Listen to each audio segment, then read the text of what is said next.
વિડીયોને ખાસ કરીને જોજો. કમલેશભાઈના વિડીયો તો તમે બહુ જ જોયા હશે ફૂડના, પણ આજે હું એમના અમદાવાદવાળા ઘરે આવી ગઈ છું અને ત્યાં સાફ સફાઈ કેવી રીતે થાય છે એ તમને બતાવવાના છીએ.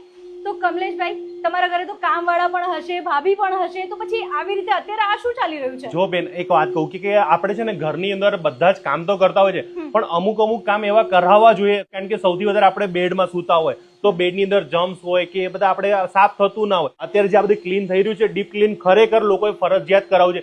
એમાંથી તમે માંદા ના પાડો. અને હવે આપણે હેલ્પર એપનો આપણે વિડીયો તો બનાવ્યો હતો. એ લોકો 1 કલાકમાં 200 રૂપિયા લેતા હોય છે. ડીપ ક્લીનિંગ પણ આ લોકો કરી આપે છે. આખું ઘર છે ને મારું ચકાચક કરી આપે છે. મારા કામવાળા બેન તો આવતા જ હોય છે.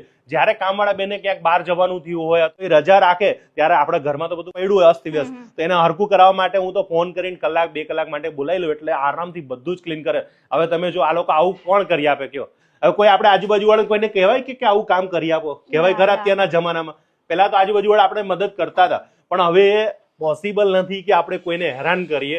એટલે સીધું એના કરતા હેલ્પર અપાડે હેરાન કરવાના, ફોન કરવાનો કે ભાઈ અમારે ત્યાં કામવાળા મોકલી દો, અમારું ક્લીન કરી આપે. જો આખું ક્લીન કરી આપે, ખરેખર પ્રોપર ક્લીન કરી આપે. અરે એકદમ ચકાચક. જો આટલું સરસ ક્લીન કરી આપે. અને હું તો કહું છું તમે એડવાન્સ બુક કરાવી દો. તમારા બંગલો હોય, ફ્લેટ હોય, ઓફિસ હોય, બંધ પડેલી હોય ને એને પણ એકદમ ચકાચક કરી આપે. અથવા તમારું ત્યાં ચકાચક કરવું હોય ને તો રિયલમાં ફોન કરીને બોલાવજો. અમદાવાદમાં જે આ સર્વિસ આપે છે ને ધૂમ મચાવે છે. મારા ઘરમાં હેલ્પર બોલાવી લીધા છે. મેડમ, તમે બોલાવ્યા છે કે નહીં બોલાવ્યા? હા, હવે બોલાવી લઈશું. યસ, તો હવે અમે બધા બોલાવી લીધા છે. તમારે બોલાવવાના સ્ક્રીન ઉપર આપણને ફોન કરજો. એક દિવસ પહેલા તમે બોલાવશો એટલે ટાઈમ ટુ ટાઈમ 10 વાગે કીધું 10 વાગે હાજર થઈ જશે.